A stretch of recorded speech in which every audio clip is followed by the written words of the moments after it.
اب نانی کو جب پتہ چلا تو انہوں نے سوچا کہیں میرے نواسے کو کوئی غلط صحبت تو نہیں مل گئی ہے. کامٹی سے وہ چلی اور تشریف لائیں ساگر.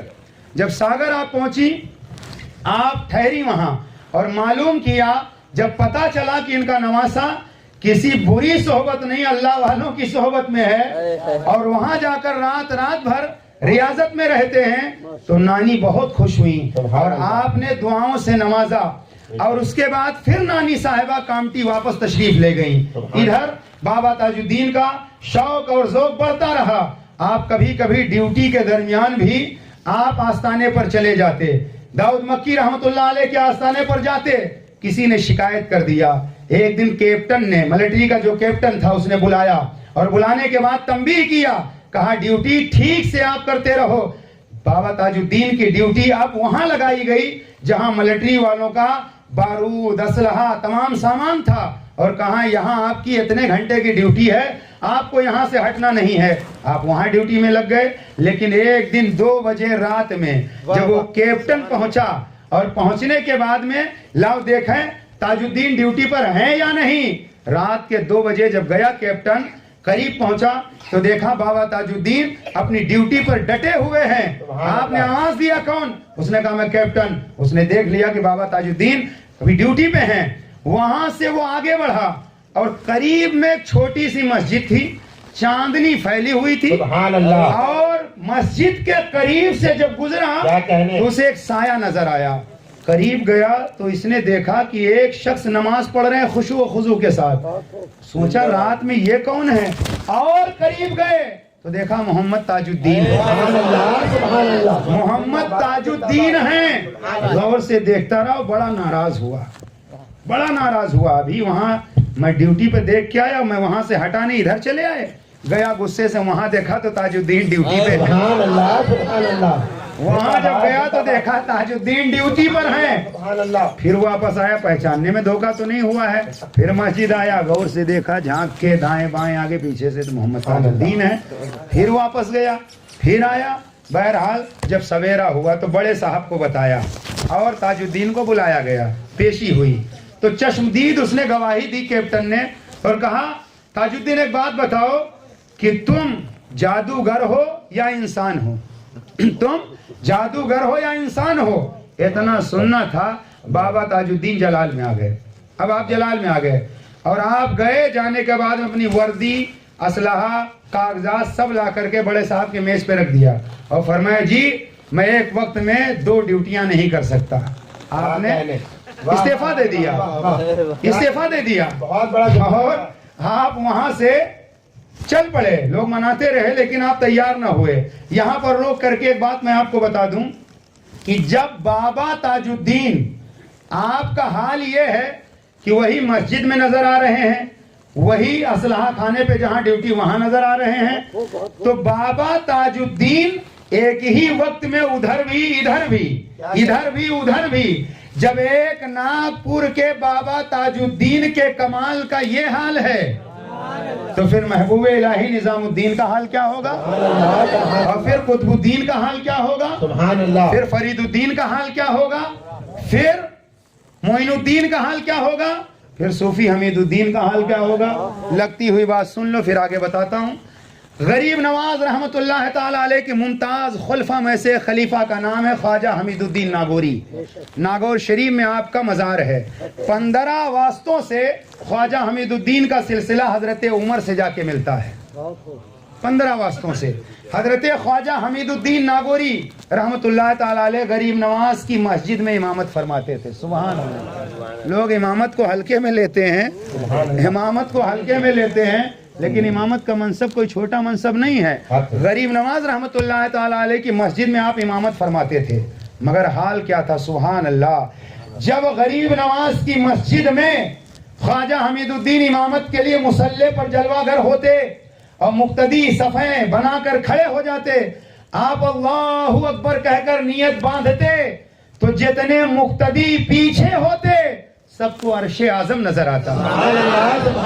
سب کو عرش اعظم نظر آتا. سبحان اللہ سبحان اللہ سارے لوگ عرش اعظم کا مشاہدہ کرتے، یہی کیفیت ہوتی تھی. سبحان اللہ. یہی اب میں سوچنے لگا، جب اس کو میں نے پڑھا کتاب میں تو میں سوچنے لگا یا اللہ، اجمیر کی دھرتی پر غریب نواز کی مسجد میں خواجہ حمید الدین امامت کریں تو مقتدیوں کو عرش اعظم نظر آئے، تو مسجد نبوی شریف میں رسول اللہ جب امامت کرتے رہے ہوں گے تو مقتدیوں کا حال کیا رہا ہوگا، کس منزل پہ رہے ہوں گے، ہم بیان ہی نہیں کر سکتے. کیونکہ یہ خواجہ حمید الدین جب غریب نواز کی مسجد میں امامت کریں تب ان کا یہ حال ہے، مقتدیوں کو عرش اعظم نظر آئے، وہاں امام الانبیاء امامت کر رہے ہیں، تو صحابہ کا عالم کیا رہا ہوگا، پیچھے کھڑے ہونے والوں کا عالم کیا رہا ہوگا. حضرات خواجہ حمید الدین سارے لوگ عرش اعظم نظر آتا. اور مقتدی بھی تو بدماش ہوتے ہیں، مقتدی امام کے پیچھے نماز پڑھے، باہر امام کی برائی، یہی چل رہا ہے. تو وہاں جو مقتدی کھڑے ہوتے تھے تو لوگ کیا سمجھتے تھے، ہماری کرامت ہے. مقتدی سمجھتے تھے کچھ لوگ یہ ہماری کرامت ہے، یعنی ہم اتنا پہنچے ہوئے ہیں کہ ہماری کرامت ہے. اچھا، راز کیسے کھلا؟ ایک دن خواجہ حمید الدین نہیں تھے، آپ نے امامت نہیں کیا، کسی دوسرے نے امامت فرمائی. اس دن کسی کو عرش اعظم نظر نہ آیا، سارے لوگوں کا پلاؤ وہیں ٹھنڈا ہو گیا. لوگ سمجھے کہ اپنی کرامت نہیں ہے، یہ خواجہ حمید الدین کی کرامت ہے، یہ خواجہ حمید الدین کی کرامت ہے. میں بتانا یہ چاہتا ہوں کہ خواجہ حمید الدین رحمت اللہ علیہ امامت فرماتے تھے، اور اجمیر شریف سے ناگور شریف 165 کلومیٹر کی دوری پر ہے. 165 کلومیٹر کی دوری، ناگور اور اجمیر شریف کی دوری 165 کلومیٹر. خواجہ حمید الدین ناگوری ناگور شریف سے روز پیدل آتے، کوئی سواری نہیں، کوئی ٹرین نہیں، کوئی سواری نہیں، پیدل آتے ناگور شریف سے اجمیر شریف، اور فجر کی امامت فرماتے اور چلے جاتے ناگور شریف، اور پھر ظہر میں آ کر اجمیر شریف میں امامت فرماتے، اور پھر عشاء پڑھا کر کے آپ چلے جاتے ناگور شریف، اور فجر پڑھانے کے لیے اجمیر شریف میں نظر آتے. نعرہ تکبیر، نعرہ رسالت، عظمت اولیاء کرام، سبحان اللہ سبحان اللہ. اب بھی چکر میں رہو گے. لوگ کہتے ہیں کہ یہ سنی لوگ کہتے ہیں کہ میلاد میں حضور آتے ہیں، میلاد میں حضور آتے ہیں. تو الحمدللہ ہمارا یقین ہے کہ اگر کرم فرمانا چاہیں، آنا چاہیں تو آ سکتے ہیں، کیونکہ جب ان کے غلام آتے جاتے ہیں تو ان کے آنے جانے میں کون سا حرج ہے؟ میرے آقا اگر آئے جائیں تو کون سے تعجب کی بات ہے، جب غلاموں کا یہ حال ہے کہ آتے اور جاتے ہیں. لیکن لوگ کہتے ہیں کہ پھر آتے تو ہمیں نظر کیوں نہیں دکھائی دیتے، ہمیں نظر کیوں نہیں آتے، ہمیں نظر کیوں نہیں آتے. تو پھر بہت پہلے آپ نے کئی بار سنا ہوگا کہ سرکار کو قتل کرنے کے لیے لوگ ننگی تلواریں لے کر کھڑے ہوئے تھے. سرکار ان کے درمیان سے نکل گئے، ایک مٹھی مٹی ڈال دیا، اور ان کے درمیان سے نکل گئے. بڑے بڑے کافر کھڑے رہے، بڑے بڑے کافر کھڑے رہے، لیکن نبی کو کسی نے نہیں دیکھا، نبی کو کسی نے نہیں دیکھا. پتا کیا چلا کہ کافروں کو نبی نظر نہیں آتے. زندہ باد زندہ باد مفتی صاحب قبلہ صاحب. کافروں کو نبی نظر نہیں آتے. نعرہ رسالت، بشیرت مومنین، سبحان اللہ. کافروں کو نبی نظر نہیں آتے، مومنوں کو نظر آتے ہیں، ایمان والوں کو نظر آتے ہیں. اور ایمان والوں نے بارہا مصطفیٰ کی زیارت کیا ہے، کئی بار دیکھا ہے. پتا چلا کہ اگر نبی کو دیکھنا ہے تو ابو جہل کی نظر سے نہیں، عتبہ شیبہ کی نظر سے نہیں، ابو بکر صدیق کی نظر سے دیکھو، فاروق اعظم کی نظر سے دیکھو. مومن کو نبی نظر آتے ہیں، کافر کو نظر نہیں آتے ہیں، کافر کو نظر نہیں آتے ہیں. اس لیے نبی آئیں اور جائیں تو تعجب میں مت پڑنا. بابا تاج الدین رحمت اللہ تعالی علیہ مسجد میں بھی ہیں، ڈیوٹی پر بھی ہیں، مسجد میں بھی ہیں، ڈیوٹی پر بھی ہیں. اور آپ نے کہا ایک وقت میں 2 ڈیوٹی نہیں کر سکتا. آپ نے چھوڑ دیا، نوکری کو لات مار دیا، چھوڑ دیا آپ نے، اور آپ وہاں سے نکل گئے. ادھر پھر نانی صاحبہ کو پتا چلا کہ نوکری چھوڑ دیا ہے.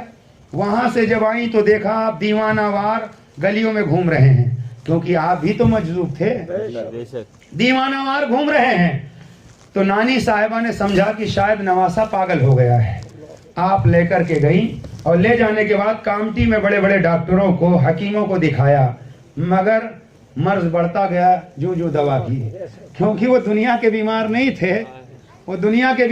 تھے چنانچہ علاج ہوتا رہا لیکن بابا تاج الدین رحمت اللہ علیہ جب بھی موقع ملتا آپ وہاں سے نکل جاتے اور جنگلوں میں نہ کھانے کی فکر نہ پینے کی فکر ہفتہ کئی دن آپ عبادت و ریاضت میں مشغول رہتے سانپ بچھو کیڑے مکوڑے کسی کا کوئی ڈر نہیں کوئی خوف نہیں آپ عبادت و ریاضت میں لگے رہتے یہاں تک کہ کبھی آپ جب آتے کامٹی آپ کو لایا جاتا تو آپ کا دل وہاں نہ لگتا ایک وقت ایسا آیا کہ کلکٹر کے حکم سے آپ کو پاگل خانے میں بند کر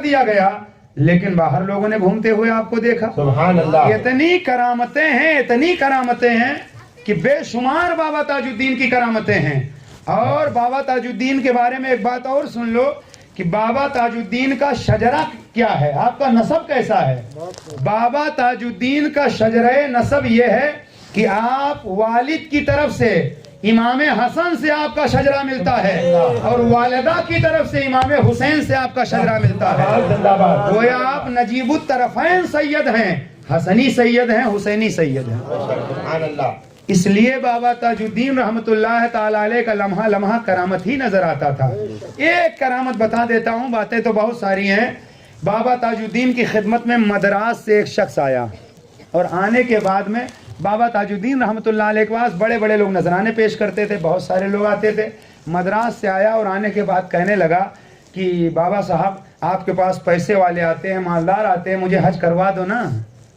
مجھے حج کروا دو وہ جو نذرانے آپ کو ملتے ہیں مجھے دے دو میں حج کے لیے چلا جاؤں گا بابا تاج الدین نے فرمایا جی رکو روک لیا آپ نے فرمایا ٹھہرو ایک دن گزرا 2 دن گزرا لوگ آتے رہے موٹے نذرانے آتے رہے لیکن بابا تاج الدین غریبوں میں بانٹتے رہے تقسیم کرتے رہے یہاں تک کہ کئی مہینے گزر گئے اور اس کو آپ نے دیا نہیں اب لیکن وہ بھی وہاں سے بھاگا نہیں عقیدت مند تھا وقت گزرتا رہا یہاں تک کہ حج کا مہینہ آ گیا حج کے ایام شروع ہو گئے دن شروع ہو گئے تو اس دن بڑی مایوسی سے آگے کہنے لگا کہ ٹھیک ہے بابا صاحب اس بار تو نہیں اگلے سال ضرور مجھ کو پہنچا دینا نیم کے پیڑ کے نیچے بیٹھے ہوئے تھے بس بابا تاج الدین نے اپنا ہاتھ اٹھایا اور اس کی پشت پہ زور سے مارا سبحان اللہ زور سے مارا جب زور سے مارا تو اس کی آنکھ بند ہوئی اور اس نے کیا دیکھا کہ وہ عرفات کے میدان میں کھڑا ہے سبحان اللہ وہ عرفات کے میدان میں کھڑا ہوا ہے پھر اس نے جا کر کے ارکان حج ادا کیا کنکری بیماری طواف بھی کیا جتنے ارکان حج ہیں ادا کیا اب اس درمیان کتنا ٹائم لگا وہ تو وہی جانے جب سارے ارکان حج سے فارغ ہو گیا تو پھر بابا تاج الدین نے اس کو مارا پشت پہ ہاتھ پیٹ پہ فرمایا اب تو حج ہو گیا واپس آ جا حج ہو گیا واپس آ جا تب اسے پتا چلا کہ بابا تاج الدین کا یہ پاور ہے کسی کے پیسے سے نہیں اپنے پاور سے پہنچانا چاہ رہے تھے اپنے پاور سے پہنچانا چاہ رہے تھے بابا تاج الدین رحمت اللہ تعالی علیہ پشت پہ ہاتھ مار دیں پیٹھ پہ آنکھ بند کروا کر کے جب یہ پاور ہے کہ عرفات پہنچا دیں حج کروا دیں بابا تاج الدین کی شخصیت کوئی معمولی شخصیت نہیں ہے لیکن ہو سکتا ہے اس کو کوئی یقین نہ کرے نہ مانے تو ایک جملہ اور آپ کو دے دوں کہ کرامت کہتے ہی اسے ہیں جس سے عقل عاجز آ جائے بے شک زندہ عقل اگر مان لے تو کرامت ہے ہی نہیں بے شک عقل اگر مان لے تو کرامت ہے ہی نہیں کیونکہ کرامت اور معجزہ جو ہوتا ہے وہ نبی سے صادر ہوتا ہے کرامت ولی سے نہ معجزے کا جواب ہے نہ کرامت کا جواب ہے میرے آقا صلی اللہ علیہ وسلم کی خدمت میں ابو جہل آیا کہنے لگا بتاؤ میری مٹھی میں کیا ہے تو آپ نے یہ نہیں فرمایا کہ تیری مٹھی میں کیا ہے اگر آپ یہ بتا دیتے تو ابو جہل اتنا شاطر تھا وہ کہہ دیتا جب میں کنکریاں چن رہا تھا تو آپ کہیں سے دیکھ رہے تھے تو میرے آقا نے بتایا نہیں بلکہ اشارہ کیا. یہ واقعہ آپ نے بارہا سنا, میں کچھ بتانا چاہتا ہوں. تو کنکریوں نے کلمہ پڑھا, کنکریوں نے کلمہ پڑھا. تو ایک تو بات یہ کہ کنکریاں ابو جہل کی مٹھی میں تھی, کنکریاں ابو جہل کی مٹھی میں تھی. قبضہ ابو جہل کا تھا, مٹھی ابو جہل کی تھی, اور کنکریاں ابو جہل کی مٹھی میں تھی. لیکن جب نبی نے اشارہ کیا تو کنکریوں نے کلمہ پڑھا, اور جیسے ہی کلمہ پڑھا تو ابو جہل نے مٹھی کھول دیا اور کنکریاں آزاد ہو گئیں, کنکریاں آزاد ہو گئیں. اگر آزادی چاہتے ہو, کیا کہنے آزادی چاہتے ہو تو بولنا پڑے گا.